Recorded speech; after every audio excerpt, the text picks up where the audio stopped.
ये कहानी मई 1990 की है। पंजाब का एक छोटा सा गांव मलौद जो दोराहा शहर से कुछ किलोमीटर की दूरी पर है। और इसी गांव में एक माँ नाम परमजीत कौर जो अपने 2 छोटे बच्चों के साथ यहाँ रहने आई थी। कुछ समय पहले ही एक हादसे में उसके पति की मृत्यु हो गई थी और उसके बाद से ही परमजीत अपने बच्चों के साथ उस घर में रह रही थी जो खेतों के साथ थोड़ा कच्चा मिट्टी का बना हुआ था। दीवारों में हल्की हल्की दरारें थी और रात को जब हवा चलती तो खिड़कियां अपने आप हिलने लगती थीं। अपने पति की मृत्यु के बाद से परमजीत अकेले ही अपने बच्चों का ध्यान रखती थी। उसके लिए उसकी पूरी दुनिया उसके बच्चे ही थे। एक रात सर्दियों का मौसम था। बाहर घना कोहरा और ठंडी हवा चल रही थी। रात के लगभग 1 बजे अचानक परमजीत का बेटा जो मात्र 7 साल का था की आंख खुल गई। उसने धीरे से अपनी माँ को जगाया। माँ, बाहर कोई चल रहा है। परमजीत ने पहले सोचा कि शायद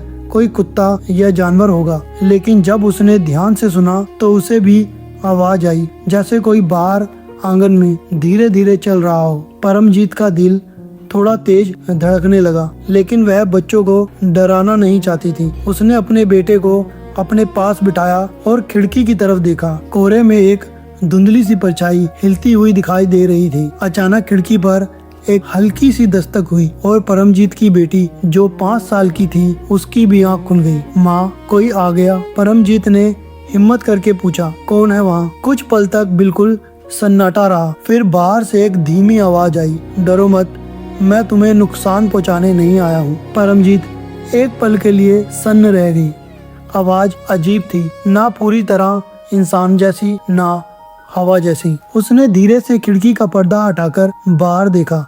कोहरे के बीच एक साया खड़ा था। उसकी आंख शांत थी, लेकिन उसका चेहरा साफ दिखाई दे रहा था। परमजीत ने हिम्मत करके बाहर जाके देखा, पर तब तक वो साया गायब हो गया। अगले दिन परमजीत ने ये बात अपने पड़ोसियों को बताई। तब पड़ोसियों से पता चला एक बुजुर्ग इंसान का साया रात में इस गांव में पहरा देता है, जो किसी को नुकसान नहीं पहुंचाता। कुछ दिन सब कुछ सामान्य रहा। फिर एक दिन मौसम बहुत खराब था। रात के समय बहुत तेज आंधी और तूफान। परमजीत अपने बच्चों के साथ सोई हुई थी। तभी अचानक खिड़की पर ठक ठक की आवाज हुई और खिड़की पर फिर से किसी साए के होने का एहसास। परमजीत ने खिड़की नहीं खोली, बस पूछा, तुम कौन हो? एक आवाज आई, मैं इस जमीन का पुराना रहने वाला हूँ। बहुत साल पहले यहाँ मेरा घर था। मैं तुम्हें डराने नहीं आया, बस एक बात बताने आया हूँ। परमजीत ये सुनकर बहुत डर गई और चुप रही। उसने बच्चों को और कस कर पकड़ लिया। साया फिर बोला, आज रात घर के पीछे वाली दीवार के पास मत सोना।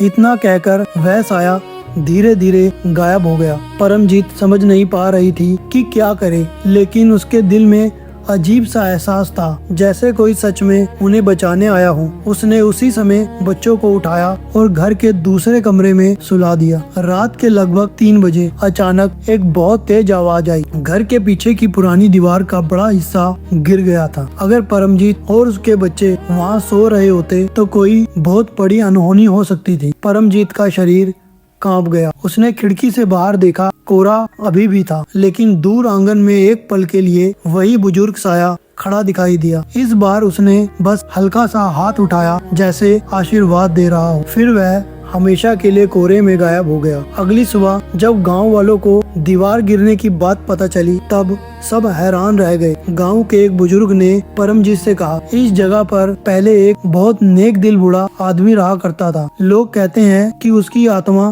आज भी यहाँ आस पास रहती है, लेकिन वह किसी को नुकसान नहीं पहुँचाता, बस लोगों की मदद करता है। उस दिन के बाद से परमजीत को उस घर में कभी डर नहीं लगा। कभी कभी रात को जब हवा चलती तो आंगन में किसी के चलने की हल्की सी आवाज सुनाई देती थी। लेकिन अब परमजीत और उसके बच्चे मुस्कुराकर कहते हैं, माँ डरो मत, वो हमें देखने आया है। और परमजीत के दिल में अब डर नहीं था, सिर्फ शुक्रिया था, क्योंकि कभी कभी इस दुनिया में ऐसी आत्माएं भी होती हैं जो डराती नहीं बल्कि बचाती हैं। दोस्तों, उम्मीद करता हूँ आपको मेरी कहानी अच्छी लगी होगी, तो सब्सक्राइब, लाइक और शेयर जरूर करें। धन्यवाद।